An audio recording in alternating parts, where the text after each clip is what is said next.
Yan po yung ating mga manokis. Napakaganda. Ayan po. Kung gusto nyo pong makita pa ang iba, visit lang po kayo sa aking page. Yan po yung ating mga inayin. Ayan.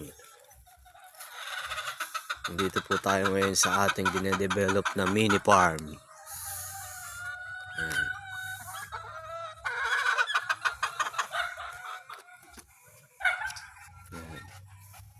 At ito po yung ating bagong pisa, 3 days old. Mga bossing, visit lang po kayo sa aking page. Ayan po, 3 days old. Ayan po sila ngayon. Ayan po, dami mo, boss. 3 days na ba yan? Meron pa po ditong 18 days. Ayan po, mga aking mga alaga. Visit lang po kayo sa aking page. Lagi lang po kayong bibisit para po ma-update ko po kayo sa aking mga video. Yun lang guys, thank you.